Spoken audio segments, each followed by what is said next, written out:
Hello everyone. कैसे हैं आप सब। आईसीएसआई के दिसंबर 2025 अटेम्प्ट के एग्जाम हो चुके हैं यहाँ पे। और अब हम इस पेपर का बेसिकली एनालिसिस करने वाले हैं। ये हमारे पास सीएमए डीडी का पेपर है जो दिसंबर 2025 में आया था। सीएमए डीडी पेपर बेसिकली दो पार्ट में डिवाइडेड है, जैसे कि स्टूडेंट्स को पता है, part 1 and part 2। Part 1 basically 40 marks का आता है और पार्ट 2 60 मार्क्स का आता है।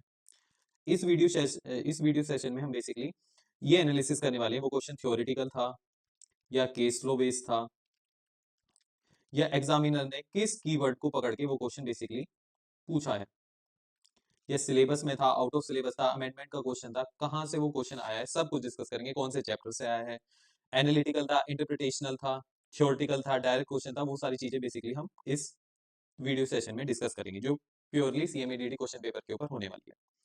अब पार्ट 1 की हम बात करें तो पार्ट 1 में question number 1 A part, setting the relevant provision as per the SEBI LODR regulation, third regulation number 2024 दिसंबर 12 2024। बेसिकली ये question purely amendment based question था। ये अमेंडमेंट कब आई थी? दिसंबर 12 2024 को ये अमेंडमेंट आई थी। उसमें से ये क्वेश्चन पूछा गया है। अब क्वेश्चन में पूछा क्या था अल्टीमेटली वो देख लेते हैं एक बार। Bhola is the CS and the proprietor of the Bhola and the company leading secretarial peer reviewed firm. तो ये इंडिविजुअल ऑडिटर की यहाँ पे बात कर रहा है। क्या है वो? प्रोप्राइटरशिप फर्म है जिसमें बेसिकली इंडिविजुअल ऑडिटर की बात कर रहा है वो। और अगर मैं सेकंड पार्ट की बात करूं तो उसमें बेसिकली वो क्या दे रहा है? वो यहाँ पे Guru Bhola and company company secretary partnership firm की, बेसिकली पीसीएस फर्म की बात कर रहा है। तो फर्स्ट पार्ट में इंडिविजुअल ऑडिटर की बात कर रहा है और सेकंड पार्ट में पीसीएस फर्म की बात कर रहा है। अब वो पूछ क्या रहा है? वो पूछ बेसिकली टेन्योर पूछ रहा है। आपको पता होगा सेबी एलओडीआर रेगुलेशन जब अमेंडमेंट हुई थी दिसंबर 12 2024 में, उसमें सेक्रेटेरियल ऑडिटर का बेसिकली क्या आया था कि उसका टेन्योर क्या होगा, उसका अपॉइंटमेंट कैसे होगा। तो एजीएम में अपॉइंट होंगे सेक्रेटेरियल ऑडिटर, एक तो ये आया था। टेन्योर आया था कि हम इंडिविजुअल ऑडिटर को कब तक अपॉइंट कर सकते हैं और पीसीएस फर्म को हम कब तक अपॉइंट कर सकते हैं। तो ये वही पूछ रहा है कि इंडिविजुअल ऑडिटर का maximum date up to which Bhola can be appointed secretarial auditor. तो एलओडीआर रेगुलेशन में आया था कि 1 टर्म ऑफ 5 कॉन्जिक्यूटिव ईयर तक हम अपॉइंट कर सकते हैं। और अगर मैं पीसीएस फर्म की बात करूं तो 2 टर्म ऑफ 5 कॉन्जिक्यूटिव ईयर तक हम अपॉइंट कर सकते हैं। तो टोटल अगर मैं बात करूं तो टोटल 10 ईयर्स के लिए हम एक पीसीएस फर्म को as a secretarial auditor appoint कर सकते हैं। थर्ड पार्ट की अगर मैं बात करूं, थर्ड पार्ट थोड़ा सा इंटरेस्टिंग है क्योंकि बेसिकली ये आईसीएसआई ने एफएक्यू से पूछा है। सेबी के जो एफएक्यूज आए थे उसमें से बेसिकली क्वेश्चन पूछा है। क्या बोल रहा है? CS Sonam Bhojwani was already working as a secretarial auditor with MNC limited for the financial year 2023 एंड 2024. Now MNC Limited wanted to reappoint her once again as secretarial auditor. Advise MNC Limited that up to what maximum date they can reappoint Sonam Bhojwani as secretarial auditor. तो ये purely कहाँ से था? FAQ आए थे सेबी के, उसमें से एक क्वेश्चन पूछा गया था और उसमें साफ साफ मेंशन्ड था कि अगर कोई इंडिविजुअल है या अगर कोई firm secretarial audit firm appoint हो रही है बिफोर 31 मार्च 2025, यानी कि 31 मार्च 2025 से पहले कोई भी सेक्रेटेरियल ऑडिट किसी फर्म ने कि इंडिविजुअल ने अगर ऑडिट करा है, वो कंसिडर्ड नहीं करा जाएगा for the purpose of calculating his और हर टेन्योर। मतलब उस फर्म का टेन्योर पहले का जो भी 31 मार्च 2025 से पहले का जो भी टेन्योर है वो कैलकुलेट नहीं किया जाएगा। तो इसमें क्या होगा कि अब 2024-25 का तो ऑडिट हो चुका है, 25-26 के लिए बेसिकली शेयर होल्डर अप्रूवल की रिक्वायरमेंट है। फाइनेंशियल ईयर 2025 और 26 के लिए क्या है? शेयर होल्डर अप्रूवल लिया जाएगा एजीएम में। एजीएम कब आएगी? एजीएम सितंबर में ही आएगी। 30 सितंबर 2026 की जो एजीएम होगी उसमें क्या है? फ्रेश अपॉइंटमेंट होगा उसका। और टेन्योर क्या रहेगा? वंस टेन्योर वही रहेगा, 2 term of 5 consecutive year, total 10 year. मतलब पहले वाला जो टेन्योर है उसका 2023-24 और 24-25 वो हम कैलकुलेट नहीं करेंगे। ठीक है। तो ये प्रोविजन कब से एप्लीकेबल हुए थे? 1/4/2025 के बाद जो भी पहला एजीएम आएगा उसमें इसका अपॉइंटमेंट शेयर होल्डर द्वारा हो जाएगा। ठीक है। ये क्वेश्चन थोड़ा सा एफएक्यू से आया था, सभी एफएक्यू है। जो जो स्टूडेंट्स ट्रेनिंग कर रहे होंगे उनको बहुत अच्छे से पता होगा इसके बारे में।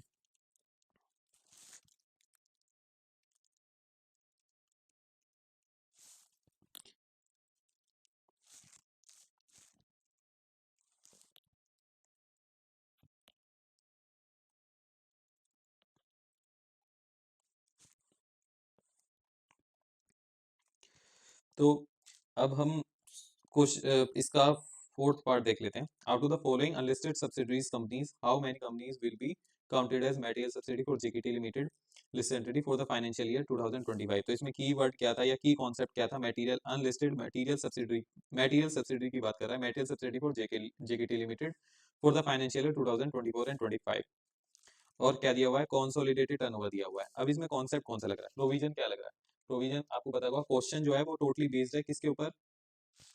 मटेरियल सब्सिडरी के ऊपर बेस है। अब मटेरियल सब्सिडरी कहाँ डिफाइंड है?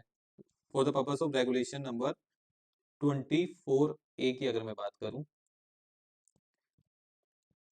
तो मटेरियल सब्सिडरी कहाँ डिफाइंड है?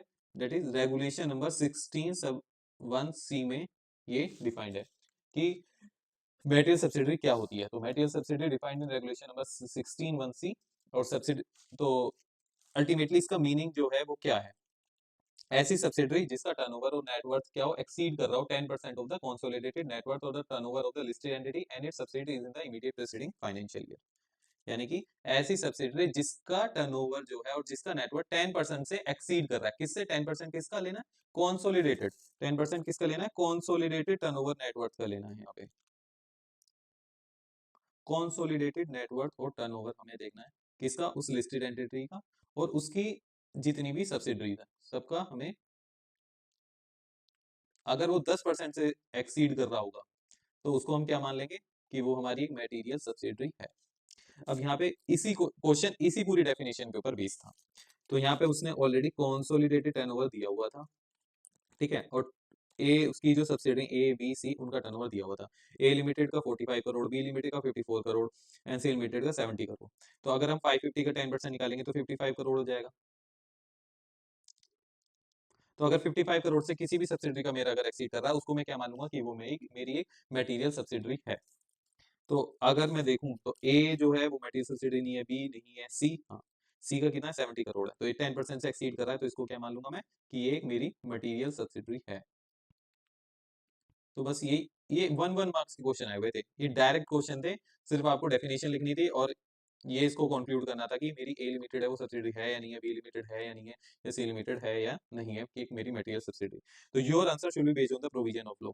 अब इसका मतलब क्या है? उसने एक लाइन ऐड करके ये क्लियरली बोल दिया है कि आपको रेगुलेशन नंबर 24A का भी डिस्कशन करना है, रेगुलेशन नंबर 16(1)A का भी रेफरेंस लिख के आना है।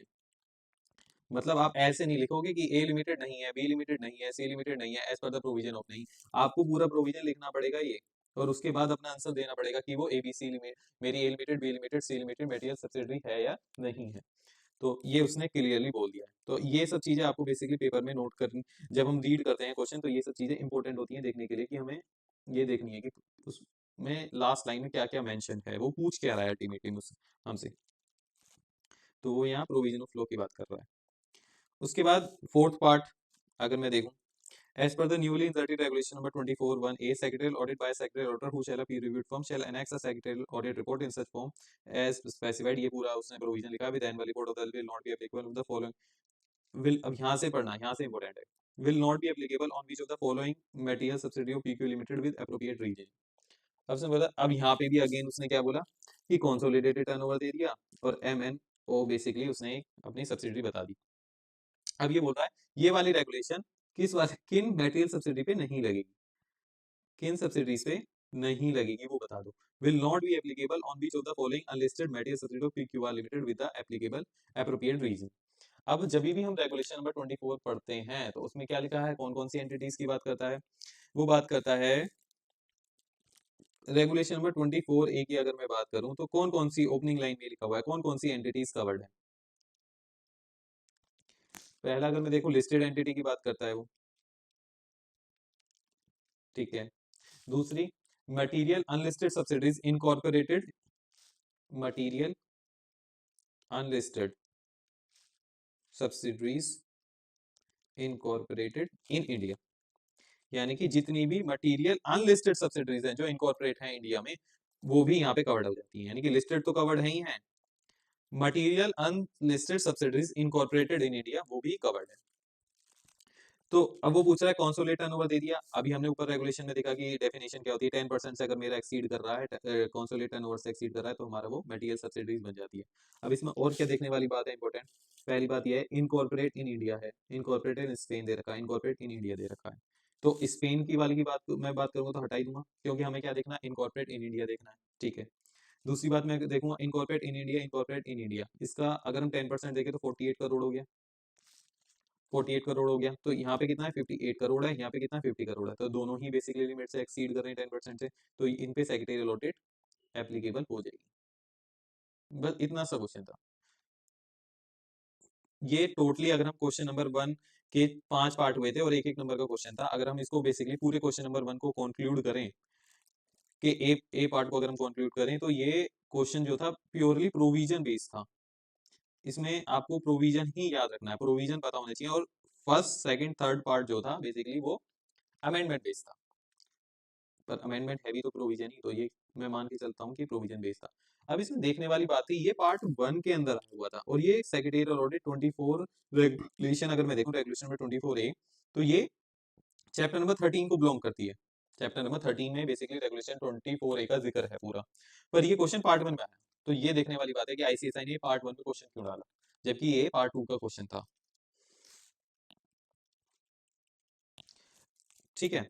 अच्छा, एक छोटी सी चीज और देखने वाली थी, ये मतलब माइन्यूट डिटेल्स हैं जो आईसीएसआई बेसिकली क्वेश्चन देता है, और हम क्वेश्चन जल्दी जल्दी पढ़ते हैं और ये सब चीजें हम पढ़नी भूल जाते हैं। क्या, एप्रोप्रिएट रीजनिंग। यहाँ पे भी आप yes no yes no yes no नहीं कर सकते डायरेक्ट, आपको रीजनिंग देनी पड़ेगी, आपको प्रोविजन लिखना पड़ेगा, और आपको आंसर प्रोविजन के बेसिस पे ही देना पड़ेगा। तो आपको रीजन देना पड़ेगा हर एक उसका, कि एम लिमिटेड बेसिकली जिसका टर्नओवर 58 करोड़ है वो उस पर एप्लीकेबल है, तो प्रोविजन के साथ ये लिखना पड़ेगा आपको। अच्छा, बी पार्ट पे आते हैं। बी पार्ट में क्या है कि ABC limited was engaged in financing and developing infrastructure project, but now default on several debt payment due to mismanagement and undisclosed liabilities in ABC group companies. It has triggered a systematic crisis, exposing deep-rooted governance, risk and compliance failure. As a result, there was a poor board governance, no proper risk management framework, and ignorance of the statutory and internal audit flags. State how, अब यहाँ से देखिए, state how compliance framework can help ABC Limited to survey a supporting system of risk management system to reduce the risk associated with non-compliance or elucidate the 3 key component of the corporate compliance framework. तो सबसे पहली बात तो देखने वाली बात है कि उसने क्या क्या इस क्वेश्चन में कीवर्ड्स दिए हैं। सिस्टमेटिक क्राइसिस हो रहा है, डीप रूटेड गवर्नेंस है, रिस्क एंड कंप्लायंस फेलियर है, ठीक है, मिसमैनेजमेंट है, कि मिसमैनेजमेंट है, अनडिस्क्लोज लाइबिलिटीज हैं, ठीक है। तो वो क्या पूछ रहे हैं कि हमें एक बेसिकली कंप्लायंस फ्रेमवर्क देना है जो कि बेसिकली एबीसी लिमिटेड को सर्व कर सके as a supporting system of the risk management system. अरे ये लाइन बुक से उठाई हुई है, supporting system of the risk management system. आप बेसिकली चैप्टर नंबर 1 का जब रीड करेंगे इंट्रोडक्शन पार्टी, तो ये वहां से उठाया हुआ है कॉम्प्लायंस फ्रेमवर्क में, कि corporate compliance framework serve as a supporting system of the effective compliance framework serve as a supporting system of the risk management, ठीक है, to reduce the risk associated with non compliance, ठीक है। ये है first part. Question जो है 2 part में divided है। दूसरे पार्ट में पूछ रहा है की कंपोनेंट बताना है कॉर्पोरेट कंप्लायंस फ्रेमवर्क के, की कंपोनेंट कौन कौन से होंगे। अच्छा, ये तो डायरेक्ट क्वेश्चन है, इसमें तो कुछ नहीं है, ये तो डायरेक्ट क्वेश्चन है। इसमें बेसिकली कंप्लायंस चार्ट की बात कर रहा है, कंप्लायंस डैशबोर्ड की बात करनी है आपको, और कंप्लायंस स्कोर कार्ड। 3 कंपोनेंट ये तो होते हैं, तो बेसिकली ये आपको 3 लिखने थे इस क्वेश्चन में, ठीक है। अब ऊपर वाले पार्ट में क्या लिखा था, बेसिकली ऊपर वाले डिवाइड में ये क्वेश्चन क्या है कि मॉड्यूल में से basically in between the paragraph एक उन्होंने लाइन उठाई और उस पे से क्वेश्चन पूछ लिया। तो फॉर मॉड्यूल में अगर आप देखेंगे तो लिखा हुआ है साफ, for effective approach to the compliance कौन कौन से स्टेप हमें बेसिकली लेने होते हैं, ठीक है। जैसे कि develop and maintenance of the compliance program, ये एक स्टेप हम ले सकते हैं बेसिकली, एक रिड्यूस करने के लिए रिस्क जो कि एसोसिएटेड है नॉन कंप्लायंस का, तो develop and maintenance of the compliance program. दूसरा, रिव्यू कर सकते हैं, review the effectiveness of the existing internal system हमारा कैसा है, तभी तो हम रिस्क जो एसोसिएटेड उसको रिड्यूस कर पाएंगे, पहले जब हम एग्जिस्टिंग सिस्टम को बेसिकली चेक करेंगे, रिव्यू करेंगे। और दूसरा कि एंश्योर करेंगे जो हम कंप्लायंस कर रहे हैं वो रिमेन अपडेटेड है या नहीं है, तो ensure the compliance is relevant and updated. तो एक ये थ्योरेटिकल क्वेश्चन था जिसमें एक पार्ट तो डायरेक्ट था बिल्कुल कि की कंपोनेंट्स बताने, दूसरा उसने थोड़ी सी कहानी बनाई, थोड़ी सी मॉड्यूल से लाइन उठाई और उसके ऊपर फिर एक क्वेश्चन पूछ लिया कि आप ये बताओ कि कैसे हम कंप्लायंस फ्रेमवर्क बेसिकली डिजाइन करें जो बेसिकली रिड्यूस कर सके risk associated with non compliance. तो क्या क्या चीज होनी चाहिए कि develop and maintenance of the compliance program, review करें उसको, बेसिकली इंश्योर करें कि कंप्लायंस जो है वो रिलेवेंट और अपडेटेड हो। ठीक है, तो ये 5 नंबर का बेसिकली वन एंड और सेकंड पेज की 2-3 लाइन और आप लिख सकते थे इसमें, ये इससे बड़ा क्वेश्चन नहीं था। ठीक है, और ये कहाँ से आया था सर? ये चैप्टर नंबर 1 से आया हुआ क्वेश्चन है। ठीक है, अच्छा अब हम सी पार्ट पे आते हैं। सी पार्ट में वो क्या पूछ रहा है, management of X Y Z limited was worried because it was observe that in the organization good documentation was neglected and poorly executed. तो इस एक वर्ड से पता लग जाएगा कि कहाँ से कौन सा कॉन्सेप्ट लग रहा है, बेसिकली गुड डॉक्यूमेंटेशन प्रैक्टिसेस की बात वो कर रहा है। ठीक है, चैप्टर नंबर 2 का क्वेश्चन है। ठीक है, डॉक्यूमेंटेशन में से आया हुआ है। There was no system to update document statute register training records, you have recently joined the secretary department of X Y Z limited, management of XYZ Limited is wanted to know what is good documentation practice, clarify them what is good documentation practice along with the do and don'ts of the good documentation। तो simple सी मैं बात बोलूँ तो ये direct question है।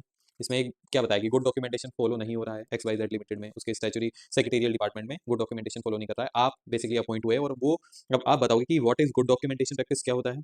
ठीक है, good documentation practice clarify करो along with the do and don'ts उनको बताने। ठीक है, तो डायरेक्ट क्वेश्चन आया हुआ है, थ्योरेटिकल है, डायरेक्ट है। ठीक है, इसमें तो कोई स्टूडेंट को दिक्कत नहीं होगी। तो आपको बस क्या याद रखना है कि आपका आंसर जो है वो बेसिकली उस पार्ट में डिवाइड, मतलब आपके आंसर में डू एंड डोंट्स भी होने चाहिए, आपके आंसर में बेसिकली एक डेफिनेशन भी होनी चाहिए what is good documentation practice, और आप बेसिकली आपके आंसर में आप उसको क्लैरिफिकेशन भी देखेंगे what is good documentation practice, मतलब आप गाइडलाइंस भी लिख सकते हैं इसमें कि गाइडलाइंस क्या होती हैं और डू एंड डोंट्स क्या होते हैं और गुड डॉक्यूमेंटेशन की डेफिनेशन, मतलब आपका आंसर इन स्टेप्स में डिवाइडेड होना चाहिए। तो जब भी आपको बेसिकली 5 मार्क्स यहाँ लॉट हो जाएंगे। उसके बाद अगर मैं डी पार्ट की बात करूं तो as per the companies act if the certification of annual return, यानी कि अब ये कहां से साइनिंग एंड सर्टिफिकेशन के चैप्टर वाली बात कर रहा है। ठीक है, तो चैप्टर नंबर 4 का बेसिकली क्वेश्चन है कि annual return is wrongly certified by the company secretary. अच्छा, सर्टिफाइड की बात कर रहा है तो ये कंपनी सेक्रेटरी यानी कि पीसीएस की बात कर रहा है। एक तो ये दिमाग में पहले ही आ जाना चाहिए कि अगर बेसिकली सर्टिफिकेशन की बात कर रहा है तो वो प्रैक्टिसिंग कंपनी सेक्रेटरी की बात कर रहा है यहाँ पे। State the consequences he has to face. ठीक है, पहली बात, क्वेश्चन यहीं पे ही बन गया है, पहला क्वेश्चन कॉन्सिक्वेंसेज बताने हैं, क्या क्या वो कॉन्सिक्वेंसेज फेस करेगा रॉन्गली सर्टिफाइड करने पर। उसके बाद नेक्स्ट बोलता है describe the action taken by the disciplinary committee, यानी कि आईसीएसआई की जो डिसिप्लिनरी कमेटी है वो पीसीएस पे क्या क्या बेसिकली एक्शन लेगी तो वो भी बताने हैं। ठीक है, उसके बाद अथॉरिटी बतानी है जो एक्शन लेगी against the professional in case of submission of the false or the misleading or correct information by the professional. यानी कि अगेन आपका आंसर 3 पार्ट में डिवाइड, पहला कौन कौन से कॉन्सिक्वेंसेज उसको फेस करने पड़ेंगे, तीसरा दूसरा कि डिसिप्लिनरी कमेटी जो आईसीएसआई की वो कौन से एक्शन लेगी पीसीएस के ऊपर, और थर्ड क्वेश्चन इज क्या मेरी कौन सी अथॉरिटी है जो बेसिकली एक्शन लेगी against the professional in case of submission of the false or the misleading or incorrect information by the professional. तो इसमें अगर मैं बात करूं 92 में अगर रॉन्गली सर्टिफाइड करता हूं तो कौन कौन से कॉन्सिक्वेंसेज फेस करने पड़ते हैं। पहली बात तो पेनल्टी की बात आ जाती है, पेनल्टी लगेगी 92 सब सेक्शन 6 में। ठीक है, कंपनीज एक्ट की मैं बात कर रहा हूँ अभी कि 92 sub section 6 of the companies act 2030 उसमें बेसिकली पेनल्टी प्रिस्क्राइब्ड है अगर वो रॉन्गली सर्टिफाइड करता है। दूसरा सेक्शन 448 449 की भी बात आ जाती है यहाँ पे, उसमें भी कॉन्सिक्वेंसेज लिखे हुए हैं। ठीक है, एंड थर्ड डिसिप्लिनरी एक्शन होगा पीसीएस के against under the provision of CS act.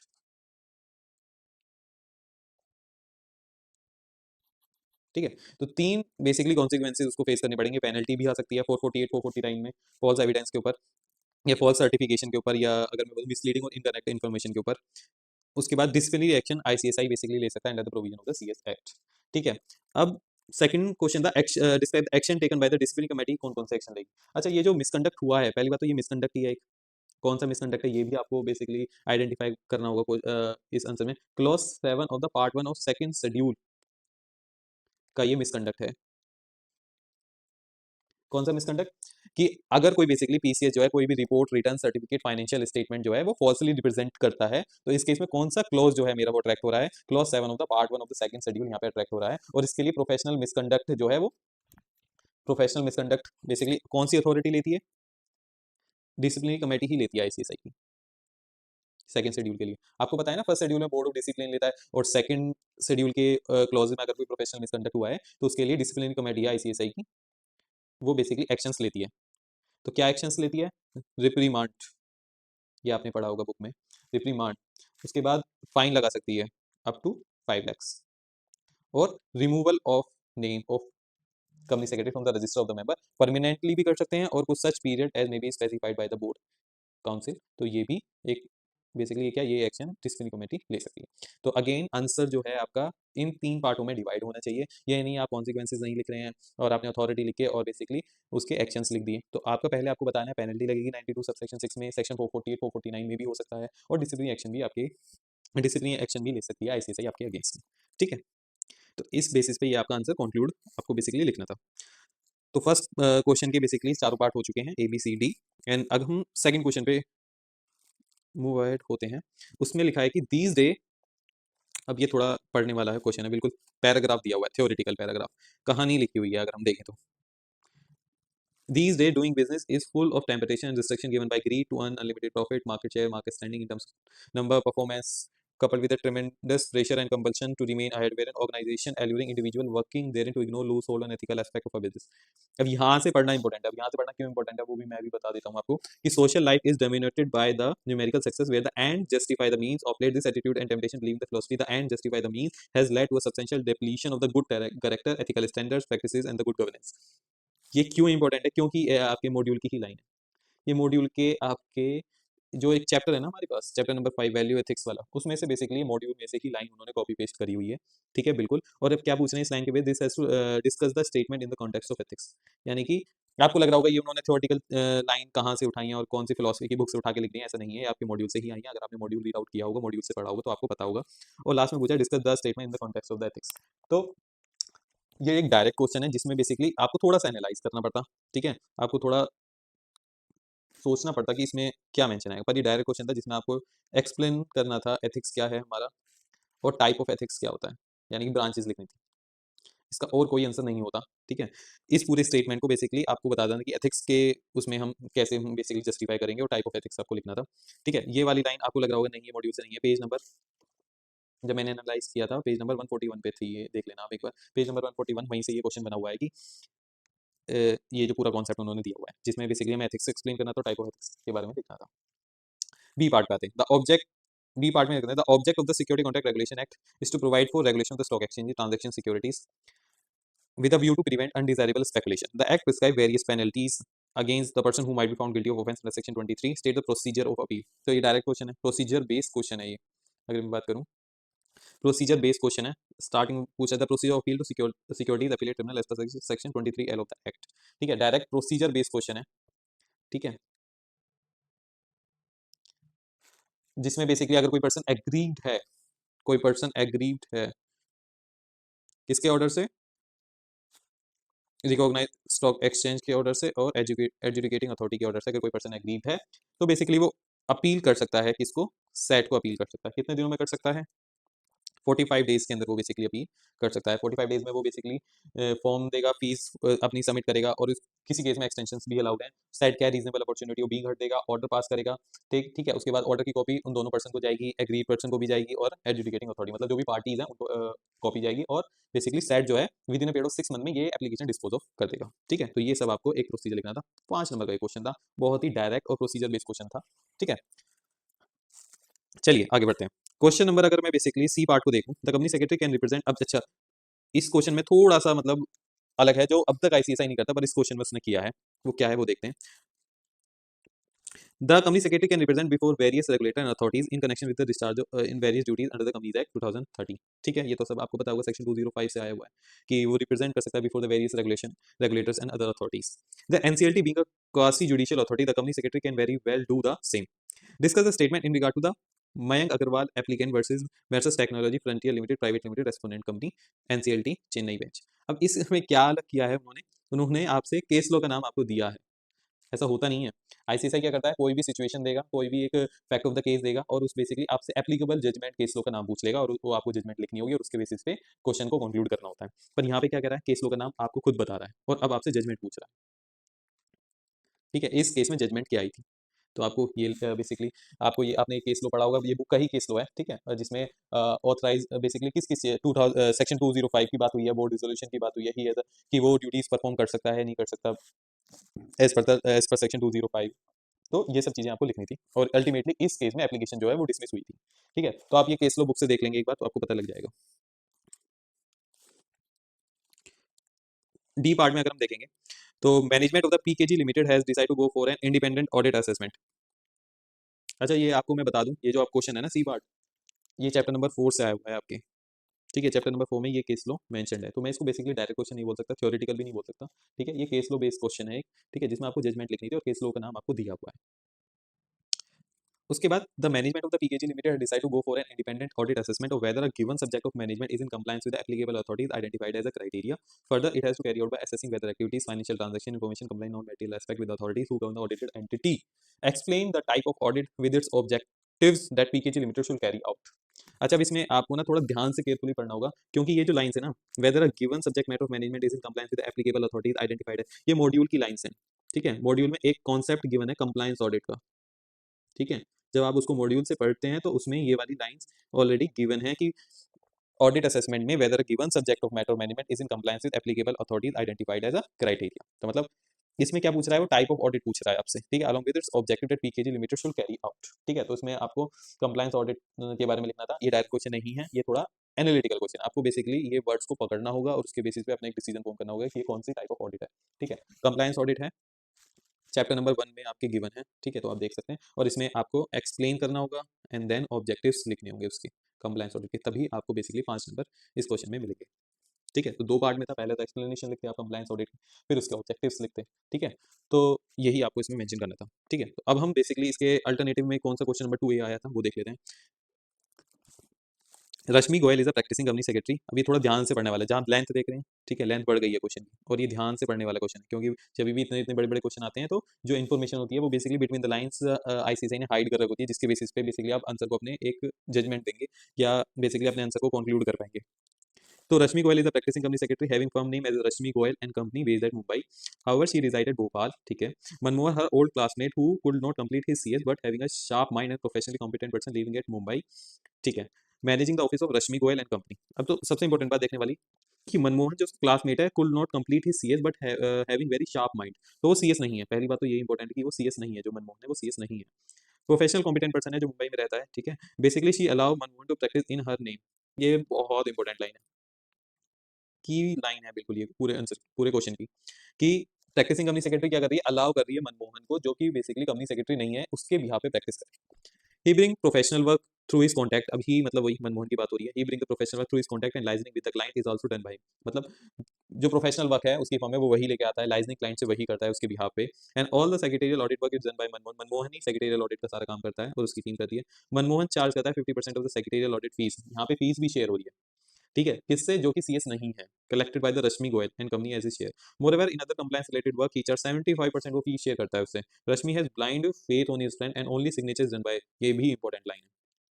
रश्मि जो है ब्लाइंड फेथ करती है और खाली सिग्नेचर कर देती है जो भी मनमोहन ने वर्क किया है। ठीक है, तो ना तो वो खुद से प्रोफेशनली चेक करती, ना कोई प्रैक्टिसिंग कंपनी प्रोफेशनली चेक करता। ठीक है, मनमोहन ने बेसिकली काम किया और उन्होंने ब्लाइंडली उस पर साइन कर दिया।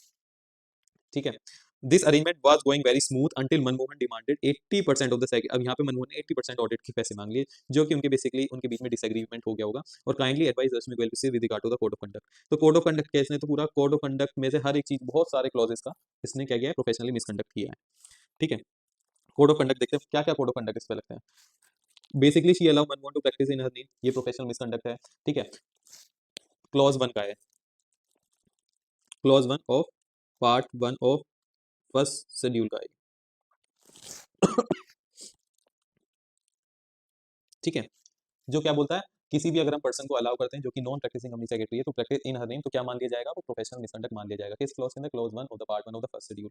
इसी क्लॉज 2 में क्या लिखा हुआ है, पार्ट 1 ऑफ फर्स्ट शेड्यूल की क्लॉज 2 में भी मेंशन किया हुआ है। क्या मेंशन किया हुआ है, कोई भी अगर हम पे करते हैं, अलाउ करते हैं अपने शेयर में से any share in the fees profit of the professional business with any other person, जो कि प्रैक्टिसिंग कंपनी सेक्रेटरी नहीं है, जो कि सीएस नहीं है, तो बेसिकली अगर प्रोफेशनल मिसकंडक्ट मान लिया जाएगा क्लॉज 2 के अंदर। अगर हम कोई पे कर रहे हैं, अलाउ कर रहे हैं, कोई भी बेसिकली बिजनेस प्रॉफिट हम अगर शेयर कर रहे हैं किसी भी पर्सन के साथ जो कि कंपनी सेक्रेटरी नहीं है, तो यहाँ पे वो भी हो रहा था।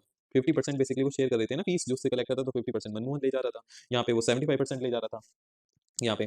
तो ये सब क्या है, ये प्रोफेशनल मिसकंडक्ट है। उसके बाद ये वाली लाइन देखेंगे, Rashmi has blind faith on his friend and only signature is done by Rashmi Goyal. ये अगेन प्रोफेशनल मिसकंडक्ट है, clause 2 of part 1 of second schedule का।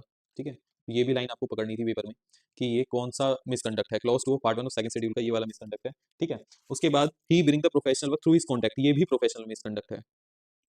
कि वो अगर बेसिकली काम बेसिकली पकड़ रही है किससे, किसी अपने बेसिकली जो उसका एम्प्लॉय नहीं है, मैं इसको एम्प्लॉय नहीं मानता, मैनेज कर रहा है, पर वो उससे प्रॉफिट शेयरिंग भी कर रही है एक तरीके से, तो ये पार्टनरशिप फर्म ही मानता हूँ, ठीक है, ये पार्टनरशिप फर्म है एक टाइप की। और वो अपने जो असाइनमेंट है वो किससे प्रोक्यूर कर रही है, जो कि एक नॉन सीएस है, जो प्रैक्टिसिंग कंपनी सेक्रेटरी भी नहीं है, जो उसका पार्टनर भी नहीं है, ठीक है, पार्टनर मतलब सीएस पार्टनर नहीं है। तो ये फर्स्ट शेड्यूल है, फर्स्ट शेड्यूल में क्लॉज 5 का मिसकंडक्ट है, ठीक है। तो ये सारे प्रोफेशनल मिसकंडक्ट आपको मेंशन करने थे, ठीक है, 3 to 4 प्रोफेशनल मिसकंडक्ट आपको मेंशन करने थे, और एडवाइस करना था कि वो कोड ऑफ कंडक्ट फॉलो कर रही है नहीं कर रही, ठीक है। तो ये 5 नंबर का क्वेश्चन था, ये बहुत ज्यादा एनालिटिकल इंटरप्रिटेशनल वाला क्वेश्चन था कि एक एक लाइन आपको अच्छे से पढ़नी थी, रीड आउट करनी थी, और ये सब फाइंड आउट करना था, ठीक है। तो अभी तक हम देख रहे हैं कि प्रोविजन बेस्ड क्वेश्चन आ रहे हैं पार्ट 1 में से। चलिए आगे बढ़ते हैं, सेकंड पार्ट देखते हैं। SRP limited committed an offence under the general clause act 1897, ठीक है, for which investigation is initiated. Okay, managing director of the company called a meeting of the key personal officer for immediate resolving the issue. During the meeting, key personal officer except the CS in full-time employment suggested to the MD to resolve the issue by settlement mechanism, compounding of offenses. Compounding of offense को settlement mechanism भी बोलते हैं.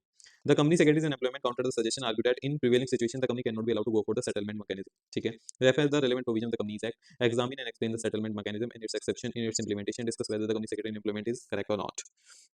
ठीक है, तो 3 बातें बतानी थी। पहला, रेलेवेंट प्रोविजन बताने थे कंपनीज एक्ट के, ठीक है, सेटलमेंट मैकेनिज्म को एक्सप्लेन करना था और उसके एक्सेप्शंस बतानी थी, और डिस्कस करना था कि कंपनी सेक्रेटरी सही है या नहीं है। ठीक है, मैं थोड़ा सा बता देता हूँ जल्दी से कि एसआरपी लिमिटेड था जिसने एक ऑफेंस किया, ठीक है, जिसके लिए इन्वेस्टिगेशन इनिशिएट हो चुकी है। एमडी जो है मीटिंग बुलाता है और उसमें डिस्कस करता है कि हमें कंपाउंडिंग में जाना चाहिए। तो सीएस उस मीटिंग में नहीं था, पर जब सीएस को डायरेक्ट किया गया तो सीएस ने बोला कि हम बेसिकली इस केस में कंपाउंडिंग के लिए नहीं जा सकते। तो क्या सीएस ने सही एडवाइस दिया या सजेस्ट किया नहीं किया, ये भी हमें बताना था।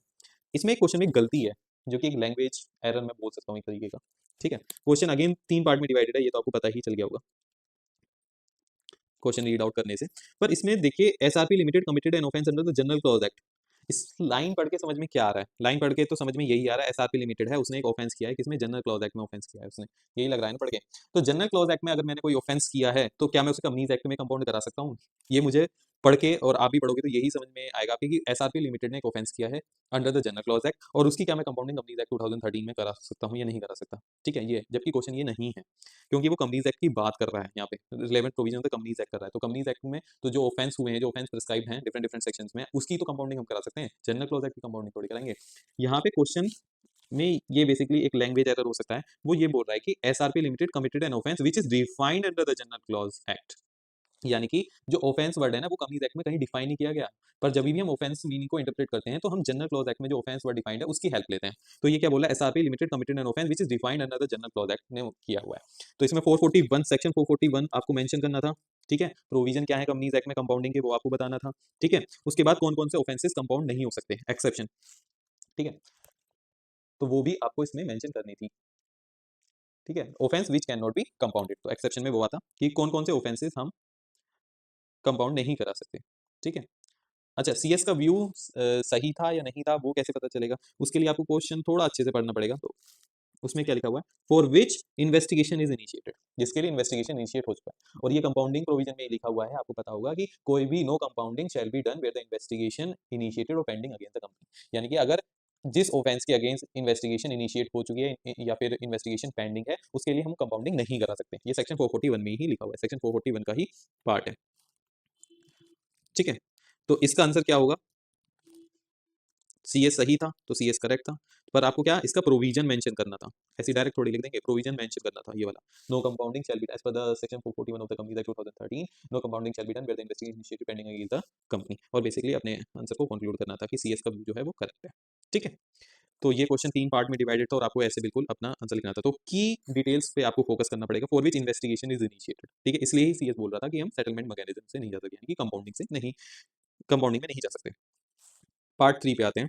पार्ट 3 क्या बोलता है? Companies act cast responsibility on each and every director to apply the judgement in preparation of the annual account, applicable accounting standards in preparing accounting record going concern basis, how are the director V limited company government companies act and having but not for responsible in this regard, ठीक है। तो ये बिल्कुल आपको लग रहा होगा theoretical है, पर ये भी प्रोविजन बेस्ड क्वेश्चन है, आपको एनालिसिस अच्छे से करना आना चाहिए। यानी कि जब भी आप प्रोविजन पढ़ते हैं, आपको इंटरप्रिटेशन या आपको प्रोविजन को बेसिकली जो प्रोविजन में जो भी वर्ड यूज है उसको एनालाइज करना आना चाहिए। वो बोल रहे हैं कि कंपनीज एक्ट जो है रेस्पॉन्सिबिलिटी डालता है किस पे? डायरेक्टर्स पे, to apply their judgement in the, ये वाली डिटेल जो है, to apply their judgment in the preparation of the annual account according to the applicable accounting standards, ठीक है। तो ये लाइन कहाँ से आ रही है? 134 सब सेक्शन 134 सबको पता होगा, बोर्ड रिपोर्ट की बात करता है। उसमें सब सेक्शन 5 क्लॉज ए है, ठीक है। सब सेक्शन 5 किसकी बात करता है? DRS, director responsibility statement. उसके क्लॉज ए में साफ साफ मेंशनड है every director to apply the judgement in the preparation of the annual account according to the applicable accounting standards की बात करता है, ठीक है।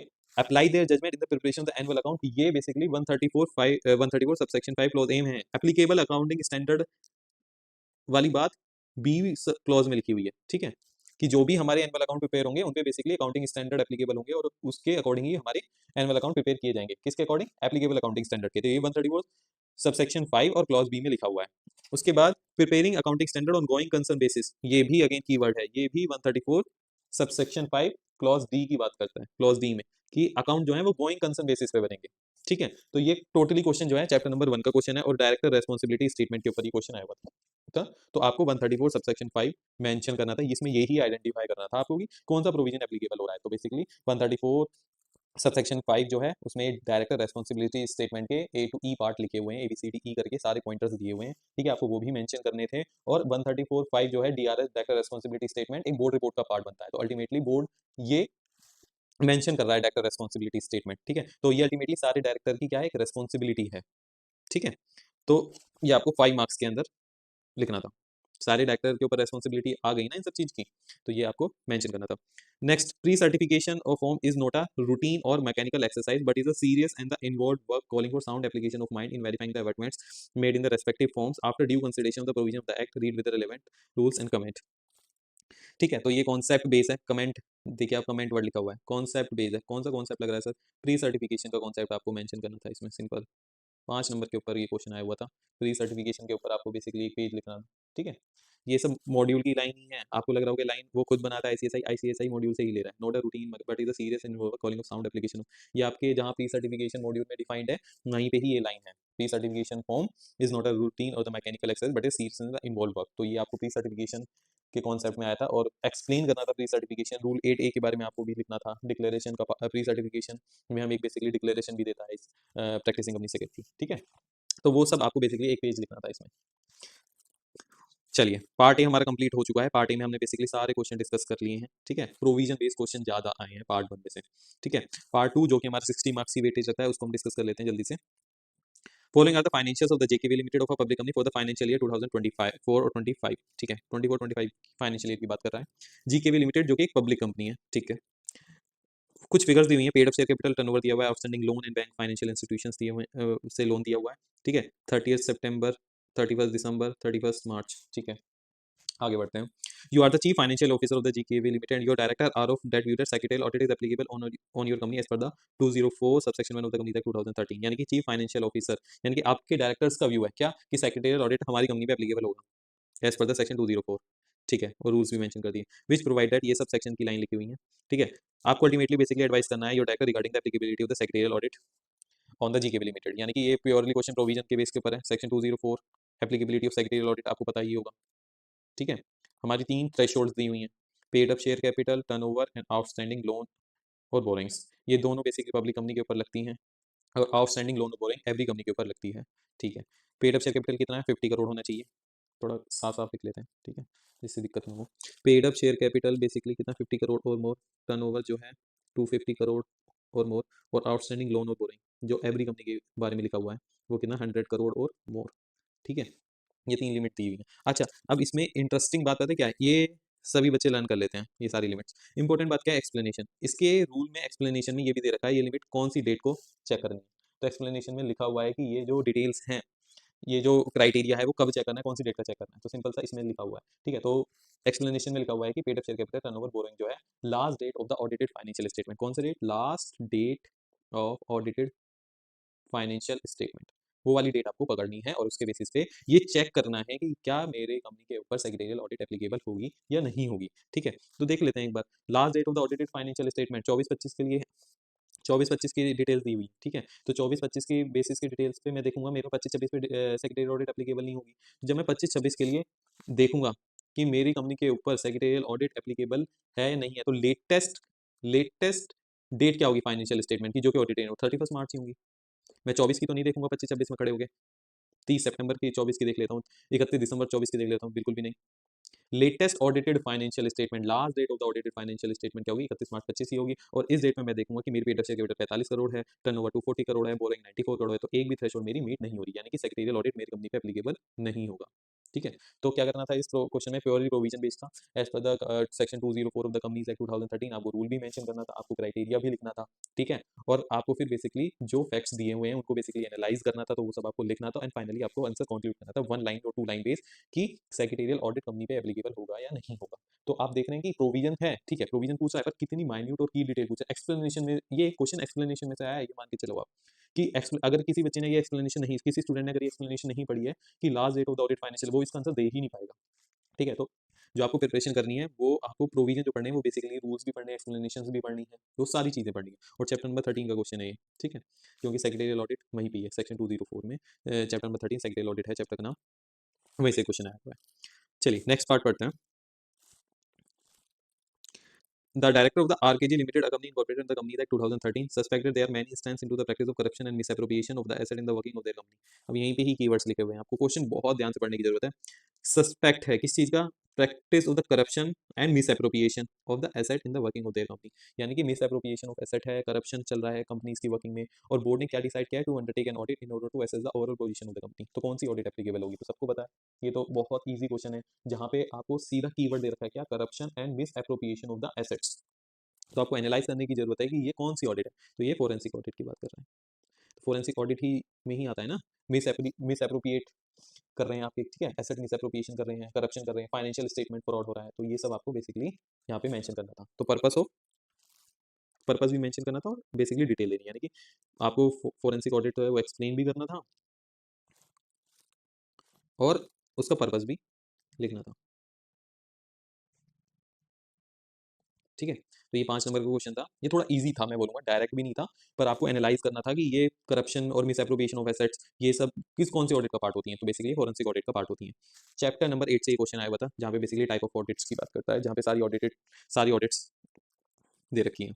उसके बाद आगे बढ़ते हैं, क्वेश्चन नंबर पार्ट सी देखते हैं, क्वेश्चन नंबर 3 का ड्यू डिलिजेंस के ऊपर था। Due diligence is an analysis, due diligence is an analysis of the risk assessment of an impending business transactions. ठीक है, it is a careful and methodological investigation of the business or person or the performance of an act with a certain standard of care to ensure that information is accurate। ये पूरा उन्होंने due diligence को define किया है, due diligence क्या होता है, ये सारी चीजें बताई हैं। लास्ट में क्या पूछ रहा है, give an illustrative list of the 6 transaction that require proper due diligence, also give any 4 advantages of. Direct question है बिल्कुल, chapter number 16 due diligence chapter से क्वेश्चन आया हुआ है, 6 ट्रांजैक्शन पूछ रहा है that require proper due diligence, also give any 4 advantage of due diligence के 4 एडवांटेजेस आपको बताने थे। ठीक है, कौन कौन सी ट्रांजैक्शन है जिसमें ड्यू डिलिजेंस की जरूरत पड़ती है। ठीक है, तो आपकी बुक में मेंशनड है, जैसे कि जॉइंट कोलैबोरेशंस हो सकते हैं, आउटसोर्सिंग एग्रीमेंट 2 पार्टीज के बीच में हो रहा है। ठीक है, तो एक पार्टी पहले ड्यू डिलिजेंस कराना चाहती है, मर्जर हो रहा है, तो ट्रांसफर कंपनी जो है, ट्रांसफरी कंपनी ट्रांसफर कंपनी का करवाना चाहती है। ठीक है, टेक्निकल लाइसेंसिंग है, कोई भी जेवी हो रहा है, जॉइंट वेंचर हो रहा है, तो इन सब चीज़ में क्या होता है, ड्यू डिलिजेंस बेसिकली होती है, यहाँ पे मुझे जरूरत पड़ती है ड्यू डिलिजेंस कराने की। तो ये सब चीज़ आपको लिखनी थी, और बेसिकली इसमें 4 एडवांटेजेस लिखने थे। ठीक है, तो ये डायरेक्ट क्वेश्चन था, बिल्कुल प्योरली डायरेक्ट क्वेश्चन, 5 नंबर का। फोर्थ क्वेश्चन पे आते हैं, ये 3 नंबर वाले क्वेश्चन है सारे। What factor impair the independence of internal auditor, तो ये बेसिकली डायरेक्ट क्वेश्चन आया हुआ है चैप्टर नंबर 14 से। इसमें आई थिंक एक लाइन का क्वेश्चन है, कोई एनालिसिस की जरूरत नहीं है, आपको बेसिकली इंडिपेंडेंस से रिलेटेड लिखना था। ठीक है, कि बिजनेस रिलेशन नहीं होना चाहिए, बिजनेस रिलेशन हो सकता है बेसिकली कौन कौन से फैक्टर्स हैं, बिजनेस रिलेशन हो सकता है, family and personal relation, gift and hospitality, non audit services, employment में ऑडिट क्लाइंट के साथ, ठीक है, उसके बाद प्रायर वर्क है कोई मेरा उस विद द क्लाइंट के साथ, तो ये सब क्या है, ये फैक्टर जो है मेरी इंडिपेंडेंस को इंपेयर कर सकते हैं, तो ये सब मुझे बेसिकली 3 नंबर में लिखना था। उसके बाद auditor shall plan the audit with professional scepticism so that it is possible to exercise professional judgement in objective manner. ठीक है, the application of the professional scepticism enhance the effectiveness of applied audit procedure, reduce the risk and possibility auditor will reach an inappropriate conclusion when evaluating the result of audit procedure. How does an auditor develop an audit plan. Simple direct question, 3 number का है ना, तो वो इतना कुछ उसमें आपको analyse करने की नीड नहीं होगी। वो सिंपल बेसिकली क्या पूछ रहा है कि ऑडिट प्लान कैसे डेवलप करना है, ऑडिट प्लान के ऊपर ये क्वेश्चन था। ठीक है, तो आपको बेसिकली लिखना था, वही आपके मॉड्यूल में ये बेसिकली मेंशन है, चैप्टर नंबर 11 देखेंगे तो ये वहाँ से क्वेश्चन आया हुआ है कि कैसे ऑडिटर एक बेसिकली एक ऑडिट प्लान को डेवलप करता है, क्या इंट्रोडक्शन होता है, ऑडिट फील्ड क्या है, ऑडिट ऑब्जेक्टिव क्या है, मेटेरियलिटी क्या है, रिस्क क्या है, ऑडिट अप्रोच क्या है, ऑर्गेनाइजेशन क्या है, ऑडिट का कवरेज क्या है, तो ये वो 8 पॉइंटर्स जो हैं वो आपको बेसिकली मेंशन करने थे यहाँ पे। ठीक है, आगे बढ़ते हैं। एन इन्फॉर्मेशन सिस्टम ऑडिट, अब देखिए ये क्वेश्चन ही पहले स्टार्टिंग ओपनिंग लाइन में इन्फॉर्मेशन सिस्टम ऑडिट की बात कर रहा है। Information system audit perform in an organization is a comprehensive examination of the given targeted system. The audit consists of evaluation of the component which comprises system with examination and testing in the various areas. Explain the information system audit and various areas of the information system audit. तो direct question है इसमें, तो मुझे नहीं लगता वो सीधा concept आपको पूछ रहा है कि इन्फॉर्मेशन सिस्टम ऑडिट बताओ, उसके एरियाज बता दो, ठीक है। तो डायरेक्ट क्वेश्चन है चैप्टर नंबर 8 से। आगे बढ़ते हैं। Suggest N audit technique which can be used in many areas where information need to be connected or verified without repeating content. It saves time during the audit, during the report drafting. Just refer to the working paper code instead of re-describing evidences, and it make audit trail very strong in case of future dispute. It also help in peer review and when same audit file is reviewed next year. Moreover, when the audit findings are reviewed by the board or the statutory auditor, it can be used to quickly locate the supporting without searching the entire audit file. Identify, define, discuss the audit technique. तो इन्होंने पूरा paragraph दिया 3 number के लिए और उसमें पूछा कि कौन सी ऑडिट टेक्निक इस केस में एप्लीकेबल होगी, ठीक है। तो अब कीवर्ड देखिए, आपको कीवर्ड इस केस में कौन कौन से थे। पहला कीवर्ड कनेक्टेड और verified without repeated content. Connected करना मतलब सारी इन्फॉर्मेशन को एक साथ कनेक्ट कर देना और वेरीफाई करना विदाउट रिपीटिंग कंटेंट, ठीक है। दूसरा, इंस्टेड ऑफ रीडिस्क्राइबिंग एविडेंसेस, ठीक है। Just refer to the working paper code और इंस्टेड ऑफ रीडिस्क्राइब, मतलब आपको रीडिस्क्राइब नहीं करने एविडेंसेस। कौन सी टेक्निक है ऐसी, वो पूछ रहा है। आगे देखिए, audit trail is very strong in case of future dispute, ठीक है। ऑडिट ट्रेल जिसमें स्ट्रॉन्ग होती है वो भी बताना था। Findings are reviewed by board और द स्टैट्यूटरी ऑडिटर्स, मतलब जब भी ऑडिट फाइंडिंग्स जो भी होंगी वो board statutory auditor basically review करेगा, तो वो उसके लिए क्विक हो जाएगा कि क्योंकि सारे एविडेंसेस कनेक्टेड हैं, ठीक है। रीडिस्क्राइब करने की जरूरत नहीं है, ऑडिट ट्रेल बनी हुई है, तो उस केस में board statutory auditor quickly locate कर सकते हैं, सपोर्टिंग कर सकते हैं रिकॉर्ड को without searching the entire audit file, ठीक है। तो इस केस में कौन सी ऑडिट टेक्निक है, तो ये थोड़ा मतलब एकदम डायरेक्ट नहीं है, ठीक है, बिल्कुल भी। इसमें थोड़ा आपको एनालाइज करना, अगर आपने कॉन्सेप्ट पढ़ा हुआ है और आपने कॉन्सेप्ट अच्छे से बिल्कुल एग्जाम्पल्स के साथ पढ़ा हुआ है, तो आपको बहुत ईजी हो जाएगा आइडेंटिफाई करना कि कौन सी ऑडिट टेक्निक थी। पर अगर मैं बात करूँ तो यहाँ पे क्रॉस रेफरेंसिंग एक ऑडिट टेक्निक है, आपके मॉड्यूल में दी हुई है, ठीक है, उसकी बात यहाँ पे कर रहा है, ठीक है। ये क्वेश्चन बहुत ही एनालिटिकल है, आपको एनालाइज करना पड़ेगा, एक एक कीवर्ड पकड़ना पड़ेगा, तभी आप उसका आंसर दे पाएंगे, ठीक है। मतलब पेपर में देखे आए होंगे, तो ये इस टाइप का क्रिटिकल है। तो ये सब कीवर्ड से आप क्या कर सकते हैं, आइडेंटिफाई कर सकते हैं कि करेक्ट टेक्निक कौन सी है, ठीक है। आगे बढ़ते हैं। तो ये 3 नंबर में था, ये थोड़ा डिफिकल्ट था कि अगर किसी स्टूडेंट ने ऊपर ऊपर से पढ़ा है और इन डेप्थ कॉन्सेप्ट नहीं पढ़ा है तो उसके लिए थोड़ा सा डिफिकल्ट होने वाला है। Identify the formal evaluation review method process where the work performance or the compliance of professional or firm is examined by the another qualified and independent professional. Specify the point on which review shall focus. Specify when once a practicing unit selected for review its engagement record pertaining to which fine to review. ठीक है, अब थोड़ा question को आप देखिए, question कितने part में divided है, 3 नंबर के लिए। आइडेंटिफाई करना है the formal evaluation review method process where the work performance और compliance of professional is examined by another professional. ऐसा कौन सा इवैल्यूएशन और रिव्यू है, ऐसा कौन सा प्रोसेस है जहाँ पे जो भी एक परफॉर्मेंस है, जो भी वर्क है, वो एक प्रोफेशनल का दूसरे क्वालिफाइड और इंडिपेंडेंट प्रोफेशनल द्वारा चेक किया जाता है। पहला क्वेश्चन, सबको पता है ये बात। तो अगर किसी ने चैप्टर थोड़ा सा भी पढ़ा है, ठीक है, किसी ने अगर मतलब बेसिकली अगर पीर रिव्यू में से हर बार 5 नंबर का क्वेश्चन आता ही है, ठीक है, अगर बेसिकली कॉन्सेप्ट भी पढ़ा है पीर रिव्यू, तो वो इसका आंसर कर सकता है कि वो पीर रिव्यूज है, जहाँ पे बेसिकली पीर रिव्यूअर जो है प्रोफेशनल फर्म का पीर रिव्यू करती है और वो हमारा असेसमेंट करती है, हमारी परफॉर्मेंस का, हमारे वर्क का, हमारे कंप्लायंसेस का। Specify the points on which review shall focus, कौन कौन से पॉइंट पे वो फोकस करेंगे वो भी बताने थे। दूसरा पार्ट, ये पहले क्वेश्चन का हमने पार्ट आंसर दे दिया, specify the point on which review shall focus. तीसरा बोलता है specify when once a practising selected for review is engagement to which financial year, यानी कि एक बार जब हम प्रैक्टिसिंग यूनिट सेलेक्ट कर लेते हैं रिव्यू के लिए, तो कौन से साल के एंगेजमेंट रिकॉर्ड्स को बेसिकली रिव्यू करना होता है। तो इमीडिएट प्रीसीडिंग फाइनेंशियल ईयर, ये भी आप जब प्रोसेस पढ़ेंगे तो उसमें आता है कि जब peer reviewer basically peer practicing unit जब हमने सेलेक्ट कर ली रिव्यू के लिए, तो उससे रिकॉर्ड्स मांगे जाते हैं, तो वो इमीडिएट प्रीसीडिंग फाइनेंशियल ईयर पे होते हैं, ठीक है। उसके बाद specified the point on which review shall focus, कौन से पॉइंट पे फोकस करेगा, तो बेसिकली यहाँ पे आपको रिव्यू फ्रेमवर्क लिखना था, ठीक है। ऑफिस सिस्टम क्या होता है, प्रोसीजर क्या, ऑफिस का प्रोसीजर क्या है, वो सारी चीज़ें लिखनी था कि वो कौन कौन सी चीज़ें को आपको बेसिकली रिव्यू करेगा, तो वो सारी चीज़ें यहाँ पे लिखनी थी। 3 नंबर का क्वेश्चन था और 3 ही क्वेश्चन उसने एक एक नंबर पे पूछे थे, ठीक है, जिसका 1 1 लाइनर एक आंसर था। इसका आपको 3 बेसिकली 3 to 4 लाइन था ये, ठीक है। Immediate preceding financial year, peer review, ये सब आपको लिखना था 3 नंबर के अंदर। Briefly discuss the main purpose for next part पढ़ते हैं, 5th question. Main purpose for an interview in context of audit, यानी इंटरव्यू पूछ रहा है किसके कॉन्टेक्स्ट में, ऑडिट के कॉन्टेक्स्ट में।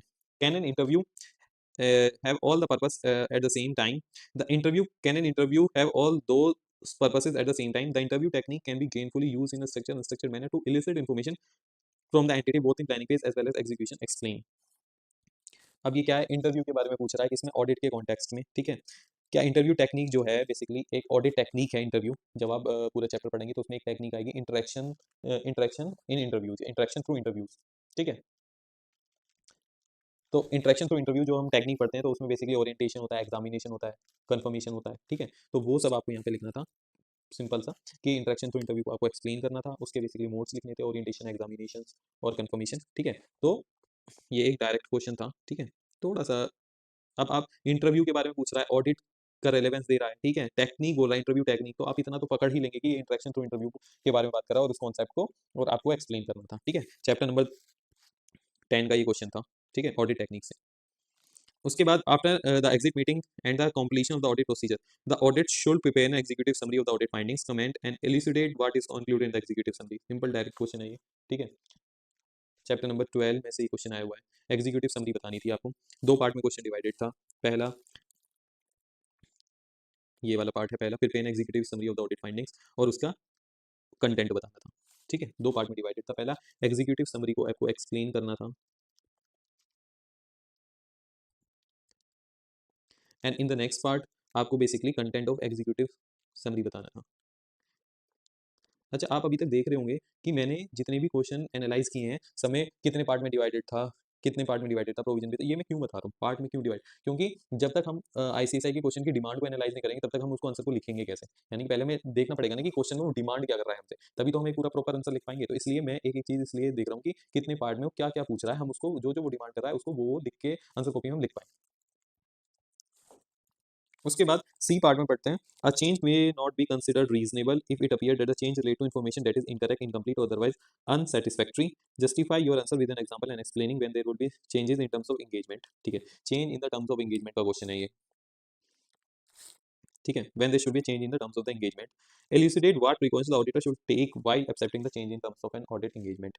यानी कि ये कर रहा है कि ऑडिट एंगेजमेंट में जब हम बेसिकली, अगर मेरा ऑडिटर बोल रहा है कि कुछ टर्म्स ऑफ एंगेजमेंट में चेंज करना है, तो ऑडिटी अगर बोल रहा है ऑडिटर से कि मुझे कोई ऑडिट एंगेजमेंट में चेंजेस करना है, तो क्या प्रिकॉशंस ऑडिटर लेगा बिफोर एनी चेंज, ठीक है। तो क्या क्या प्रिकॉशन लेगा, पहला एक प्रिकॉशन वो ये लेने वाला है कि वो ऐसे चेंज के लिए एग्री नहीं करेगा जो रिस्ट्रिक्ट करते हो स्कोप ऑफ ऑडिट, जो कि स्टैट्यूट के अंदर, लॉ के अंदर डिस्क्राइब है। तो अगर कोई ऐसा चेंज है जो रिस्ट्रिक्ट करता है स्कोप ऑफ ऑडिट, जो कि लॉ के अंदर लिखा हुआ है, तो ऐसे चेंज को भी वो नहीं करेगा, वो एग्री नहीं करेगा ऐसे चेंज के लिए। दूसरा, अगर उसको लगता है, यानी कि अगर बेसिकली ऑडिटर को लगता है कि when auditor expect they will issue the modified report, और उस टाइम पे बेसिकली ऑडिटर क्या कर रहा है कि वो चेंज करवाना चाहता है, तो उस टाइम पे वो चेंज नहीं करेगा, ठीक है। तो when expect that auditor will issue a modified report, तो उस टाइम पे भी वो चेंज नहीं करेगा, ठीक है। तीसरा, अगर कोई ऑडिटी जो है कुछ बेसिकली अवॉइड करने के लिए, सर्कमवेंट करने के लिए ऑडिट रिपोर्ट में बेसिकली जो कि अनजस्टिफाइड है, नॉट एक्सेप्टेबल है कोई भी चेंज, अगर ऐसा कुछ है, तो उस केस में भी ऑडिटी जो है वो नहीं करेगा चेंज। तो रिक्वेस्ट टू अवॉइड और सर्कमवेंट एनी चेंज जो कि जस्टिफाइबल नहीं है, तो ऐसे चेंज भी नहीं करेगा। और लास्ट वन इज, जो ओरिजिनल मेरा ओरिजिनल ऑडिट एंगेजमेंट है, ठीक है, उसके दौरान जो है, अगर कोई मैंने ऑडिट एविडेंस गैदर किए हैं, तो उसको बेसिकली मैं डिसरिगार्ड नहीं करूंगा, उनको डिस्कार्ड भी नहीं करूंगा अगर चेंज हो जाने के बाद, ठीक है। तो not disregard the evidences which is obtain prior to any change in the audit engagement, ठीक है। ये चौथा पॉइंट भी था इसका, ठीक है। तो ये 4 पॉइंट आपको बेसिकली 5 नंबर में आपको ये लिखे हैं। कॉन्सेप्ट कौन सा था, change in terms of audit engagement था। चैप्टर नंबर 9 से आपका ये क्वेश्चन आया हुआ है, ठीक है। जनरली चैप्टर नंबर 9 से एक प्रैक्टिकल क्वेश्चन एक्सपेक्ट करते हैं, जो कि सब्सटेंशियल कॉन्फ्लिक्ट ऑफ इंटरेस्ट या कॉन्फ्लिक्ट ऑफ इंटरेस्ट के ऊपर आता है। इस बार ऐसा कोई क्वेश्चन आया नहीं है, और इस बार क्वेश्चन जो आया वो change in the terms of audit engagement से क्वेश्चन ये आ गया, ठीक है। उसके बाद 6 में अगर मैं देखूं, क्वेश्चन नंबर 6 में,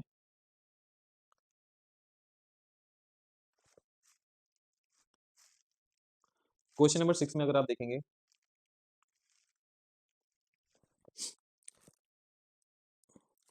the four labor codes standing the protection available to the worker, including unorganized work in terms of statutory minimum wage, social securities and healthcare of the worker. Explain some of its important provision, ठीक है। तो ये question जो है बहुत practical है। अगर मैं आजकल की बात करूँ तो ये क्वेश्चन बहुत इंपॉर्टेंट भी है प्रोफेशनल के लिए, ठीक है, किसी भी प्रोफेशनल के लिए बहुत इंपॉर्टेंट है। क्यों? क्योंकि ये 4 लेबर कोड की बात कर रहा है जो कि कुछ दिन पहले ही बेसिकली इफेक्टिव हुए हैं, ठीक है। तो ये मॉड्यूल में भी आपकी गिवन है, मॉड्यूल से है ये नहीं, आप कह सकते हैं कि आउट ऑफ सिलेबस पूछ लिया, मॉड्यूल में बेसिकली दिए हुए हैं कुछ इसके इंपॉर्टेंट प्रोविजन, और रिलेवेंट भी है और करंट सिनेरियो के ऊपर बेस्ड है क्वेश्चन, ठीक है। तो ये जरूरी है, अच्छी क्वेश्चन है जो आईसीएसआई ने बेसिकली डाला हुआ है। तो करंट सिनेरियो रिलेवेंट है और करंट सिनेरियो के बेसिस के ऊपर ये क्वेश्चन आया हुआ है। चैप्टर नंबर 8 आप देखेंगे तो उसमें ये basically important provision 4 labour code के ऊपर दिए हुए हैं। नेक्स्ट क्वेश्चन पढ़ते हैं, where dispute arise over the power of the reviewer और द प्रोसेस और the conclusion reach after the review और to any matter related to the review, यानी कि अगर कोई भी डिस्प्यूट होता है किसके पावर्स, रिव्यूअर जो पीयर रिव्यूअर है उसकी पावर्स से रिलेटेड अगर कोई भी बेसिकली डिस्प्यूट होता है, पीयर रिव्यू प्रोसेस के ऊपर कोई डिस्प्यूट होता है या पीयर रिव्यू कंक्लूजन के ऊपर अगर कोई डिस्प्यूट होता है, ठीक है। उसके बाद the practising unit the reviewer both may refer to the dispute to which authority and how this process take place explain. तो ये डायरेक्ट क्वेश्चन आया हुआ है, ठीक है, पीयर रिव्यू चैप्टर से आया हुआ है, ठीक है, जिसमें क्या है, अगर कोई भी ऐसा डिस्प्यूट आता है तो बेसिकली हम referral of dispute and appeal का एक कॉन्सेप्ट है उसमें जाते हैं, ठीक है। तो पूरा एक प्रोसीजर लिखना था। अथॉरिटी कौन सी होती है? That is quality review board, QRB। Authority क्या है? QRB है, ठीक है। 2 मंथ्स के अंदर हमें बेसिकली बोर्ड को ये रेफर करना होता है, फिर बोर्ड डिसाइड करता है 6 मंथ में, और अगर डिसाइड करने के बाद भी 15 डेज में अगर इंप्लीमेंट नहीं हो रहा है तो बेसिकली काउंसिल के पास मैटर जाता है। तो QRB के बाद भी ये मैटर काउंसिल को जाता है। काउंसिल कौन सा? ICSI की बात कर रहा हूँ, ठीक है, ICSI काउंसिल के पास मैटर ही जाता है। तो ये प्रोसीजर बेस्ड क्वेश्चन है, ठीक है। कौन से कॉन्सेप्ट से आए? Referral of dispute and appeal, यानी कि अगर कोई भी प्रोसेस से लेकर पीयर रिव्यू के कंक्लूजन से लेकर या पावर्स, रिव्यूअर की पावर्स को लेकर अगर कोई भी डिस्प्यूट हो जाता है practising unit and peer review के पास, पीयर रिव्यूअर के बीच में, तो ये दोनों कहाँ जाएंगे? ये दोनों basically QRB quality review board के पास जाएंगे अपनी समस्या लेकर। तो उसका एक बेसिकली प्रोसीजर गिवन है मॉड्यूल के अंदर, तो ये आपको वहां से करना था, आंसर करना था। An auditor is required to submit the audit report and sign as per the norms, explain the auditor responsibility. ठीक है, इससे ज्यादा डायरेक्ट क्या हो सकता है कि ऑडिटर रेस्पॉन्सिबिलिटी बता दो और साइनिंग ऑफ ऑडिट रिपोर्ट बता दो। चैप्टर नंबर 12 आपको ऑडिट ओपिनियन वाला जो चैप्टर है वहां से क्वेश्चन आया हुआ है, ठीक है। चैप्टर नंबर 12 है ऑडिट ओपिनियन, वहां से क्वेश्चन आया हुआ है, सेपरेटली आपको हेडिंग देनी थी और ये टॉपिक एक्सप्लेन करने थे, ठीक है, सेपरेटली। ये नहीं आप दोनों को मर्ज करके लिखते, एक लाइन उसके लिखते एक लाइन उसके लिखते, सेपरेटली आपको सेपरेट हेडिंग देके टॉपिक्स दोनों एक्सप्लेन करने थे। अब इसका ऑल्टरनेट क्वेश्चन भी देख लेते हैं जो 6A आया हुआ था, उसमें क्वालिटी रिव्यू से क्या आया था? Quality review responsible to validate whether the evidence obtained during the review is sufficient to support the report to be issued pursuant to the review engagement. Indicate the general efficiencies, ठीक है, अब important part पढ़ते हैं। Indicate the general efficiencies with the review में indicate, ठीक है, ये भी कर देंगे। जनरल एफिशिएंसीज बतानी थी। when the reviewer has collected the findings which are required to be evaluated, what he should do, यानी कि रिव्यूअर ने बेसिकली फाइंडिंग्स कलेक्ट कर ली, ठीक है। अब उसकी जिम्मेदारी क्या है? अब वो आगे क्या करेगा वो बताना था।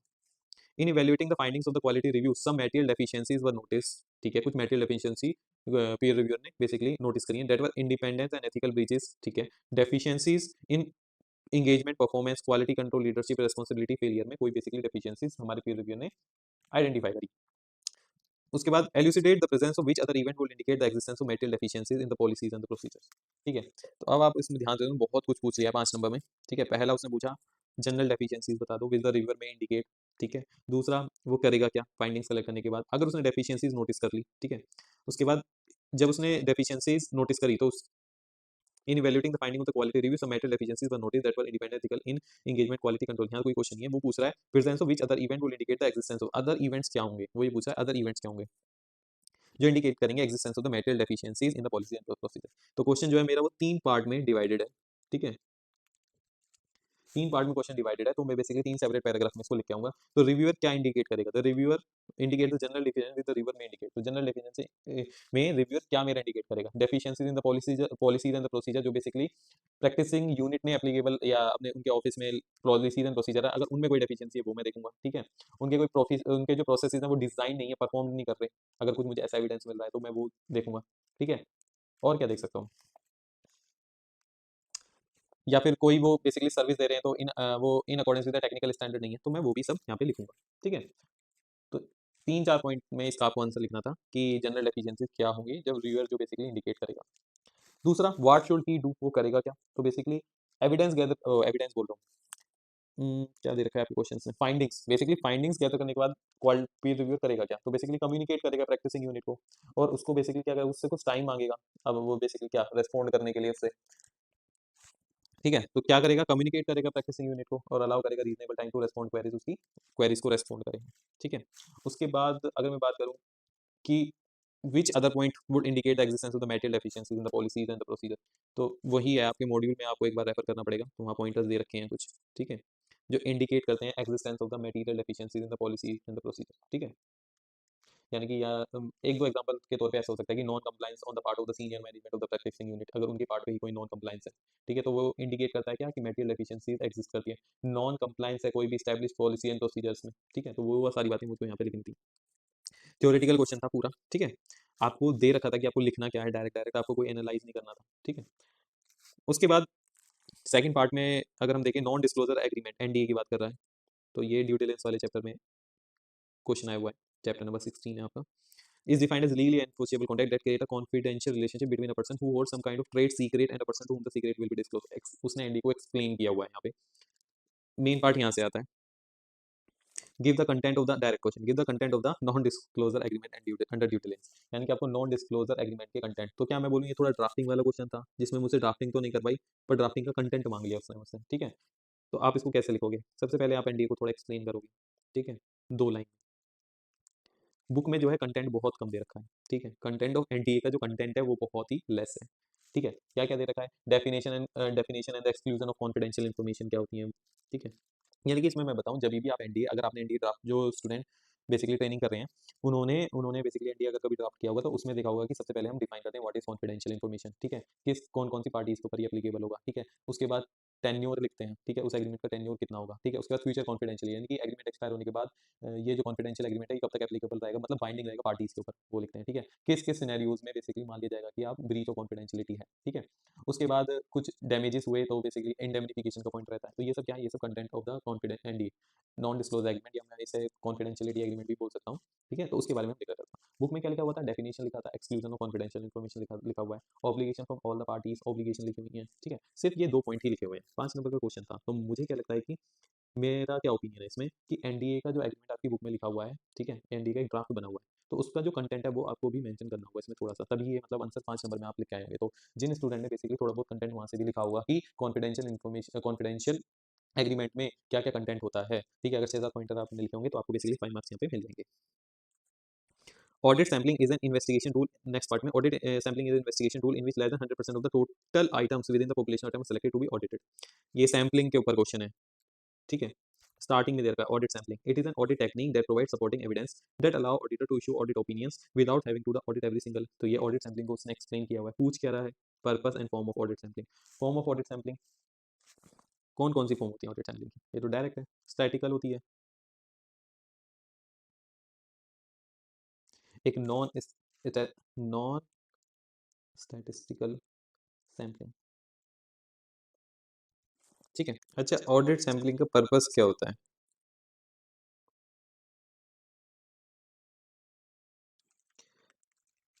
बेसिकली इसको हम एज अ टूल यूज करते हैं फॉर इन्वेस्टिगेशन, एक तो यही है, ठीक है।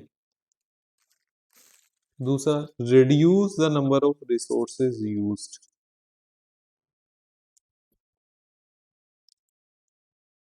यानी कि जहां मेरे 5 रिसोर्स यूज हो रहे थे ऑडिट करने के लिए,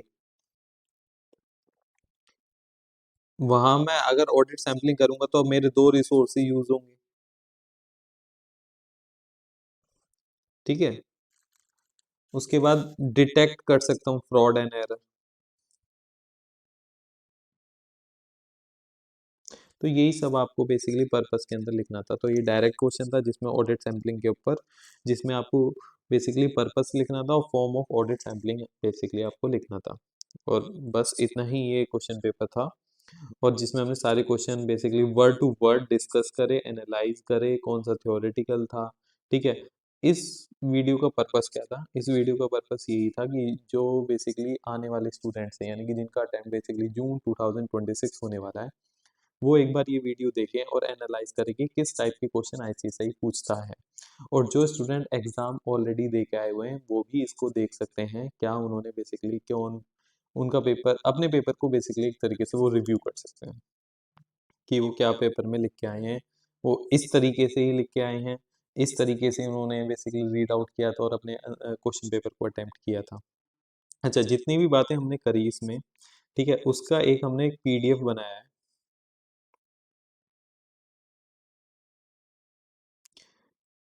जो भी हमने बातें करी कि वो सेक्रेटेरियल ऑडिट के ऊपर था, ठीक है, प्रोविजन बेस्ड था, अमेंडमेंट बेस्ड था, वो सारी बातें हमने इसमें बेसिकली की हुई हैं। ठीक है, ये एक शॉर्ट समरी हो गई जो हमने बेसिकली वीडियो में अभी डिस्कशन किया। Hope you have like the video. Please share and subscribe our YouTube channel law connect CS। Thank you so much.